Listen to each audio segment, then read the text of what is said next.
a little bit about what characteristics are of a kitchen soul, and then how you translate that into other rooms? Kitchen souls are people who are in service to others. They like to serve. They are usually in transformation. They're in change themselves. And they're always helping others through transitions and change. So they're change agents. The kitchen souls, what are some of their things? Because they are serving and constantly serving others, they may not, by the way, like to cook. That's the funny part about it. I'm a kitchen soul. I love food. Yes. I love lots of really flavor. You know, I love flavor. I cook because I have to, not because some people love to be in the kitchen and involved. I go for the flavor, so I make a variety of ethnic foods all the time because I like the flavor. But if I didn't have to be in there, you know, if I had a personal chef that could fix that stuff for me and my family, I'd be perfectly okay. But I'm a kitchen soul because my work is inherently about helping people, like nurturing others through their transformation, helping them feed their souls, you know, while I'm also feeding my own. So a kitchen soul as a result, and how that translates is into open spaces. Yeah.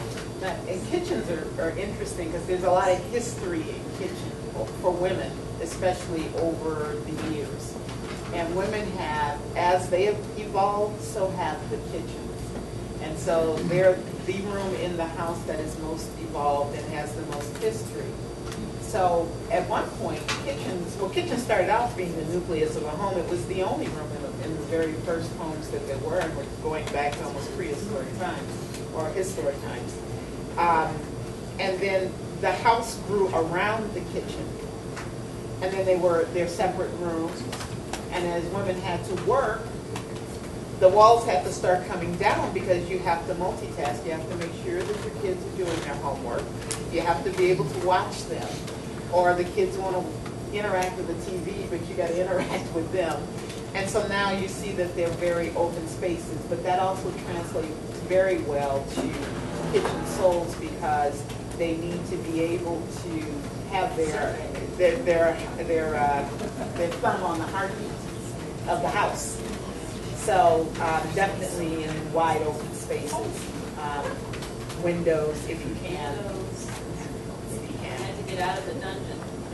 And it's what it felt like to me. I mean, it's beautiful. It's the mustard yellow was. I did the best I could to brighten up the office, which was down in the basement. But bringing it upstairs, the windows, the open spaces, the warm colors, that whole nurture piece. There's a question of that. How would you approach a situation if you just had one room? If you have one room, then you have areas in a room. Yeah. And you can always carve out a piece, and I can call that P-E-A-C-E or P-E-I-C-E in that room. That you would, even if it's a corner, that you could be your space, that you designate and decorate around you, so that you have an area. I find, and I don't know if this is you, but a lot of men are the family room kind of souls. And there's some interesting things that go on, especially around remote controls. I know a lot of women that have them too. I think my brother calls it the wand of power or something like that. So yeah, there are lots of things. But that's a boundary that people create with remote control, because you have all of this different technology, and only one person generally knows how it all works together. So that creates a nice boundary and a space, if you were, just with one particular instrument. Yes, please. I had a dream design. I did not come to the theater. Oh. And I had a dream. I was designing. Oh, wow. And I designed and I stood So, I don't know. Actually, I'm artist, but I never think about it. When I listen to it, And it brought you here, right? Yeah. Fantastic. I love to talk to you.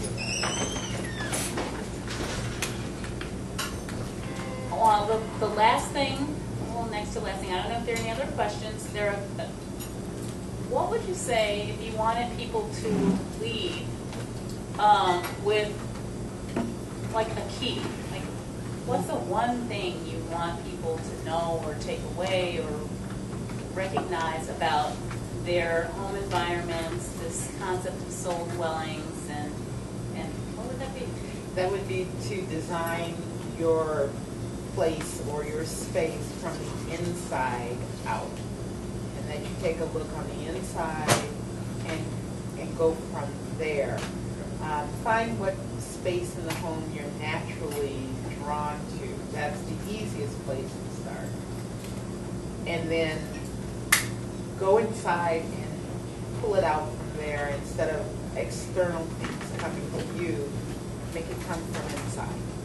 That's the best. And I always say this, even before I started doing this, that everybody is a designer, because everybody does. Everybody practices it. And it's just the key of being able to do it from your inside instead of letting the exterior drive you. Make it from the inside out. I would say it another way, that the fact that that of people find being at home, because for instance, a few of us really are at home with ourselves, right, with our homes. So being an experience of being home is like the most comforting, satisfying, soothing place to ever be, like heaven on earth.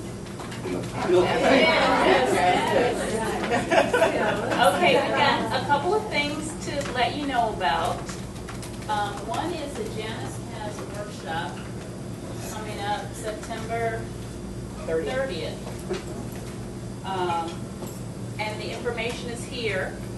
Please come up and stop by. There is a could you pass those around? Oh, sure. Here, thank you. There will be a sign-up sheet if anybody wants to be on Janice's kind of contact list or my own. We'll make sure that that's over here if you want to sign up for that. If you buy 3 copies of the invitation today, I am offering complimentary 30-minute phone intuitive coaching sessions for anybody that buys 3 copies. They're $6.95, but the whole idea is to keep one and give 2 away and keep spreading it.